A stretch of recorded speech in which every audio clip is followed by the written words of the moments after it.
Assalomu alaykum. Bugungi bemorimiz yarali kalit kasalligi bilan total jarohatlanishi, o'tkir ketishi, psevdopalitoz, postgemoravik anemiya,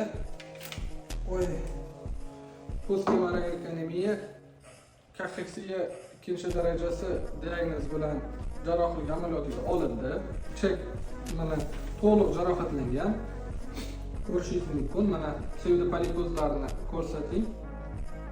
Даже ichak devori, shilliq qavati juda chuqur yaralar hosil bo'lib, teshilish perforatsiya holatiga yaqinlashgan.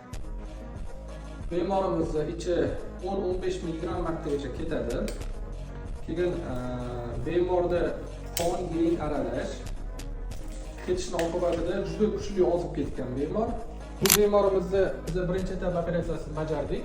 Yarali kalit kasalligida bunda yo'g'on ichakni to'liq olib tashlab, to'g'ri ichakni cho'ntog'ini hosildik va bir og'izli ileostoma chiqardik.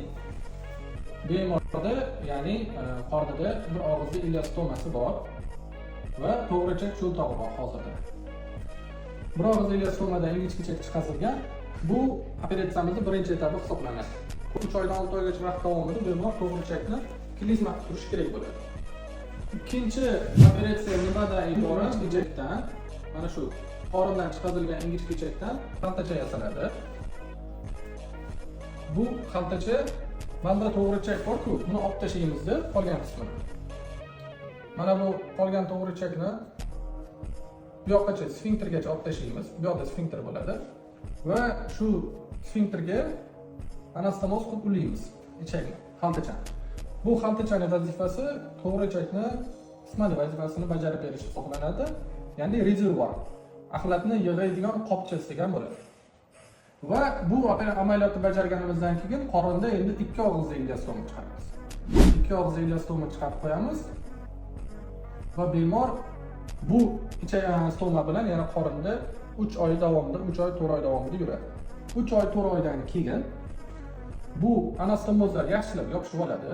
Organizmga yopishib olgandan keyin 3-etap amaliyotini bajaramiz. 2 og'izli preventiv stomani bemorda yopib olamiz, cho'ktiramiz. Cho'ktirganimizdan keyin axlat tabiiy yo'l bilan orqa qopchaga yig'ilib, hojatga o'z holatida, tabiiy holatda boradi. O'rtoqlar, bu kasallik yarali kalit kasallik deyiladi. Sizni tanishlaringizda boshqalarda ko'p tualetga boradiganlar bo'lsa, hojatga ko'p boradiganlar bo'lsa, bu videoni jo'natib qo'ysangiz bo'ladi. O'rtoqlar, bu bizning bitta amaliyotimiz. Agar sizlarga oshqozon ichak sistemasida qandaydir muammolar bo'lsa, problemalar bo'lsa, kommentariyaga yozib qo'ysangiz, biz shu savollaringizga bittama-bitta javob berishga harakat qilamiz.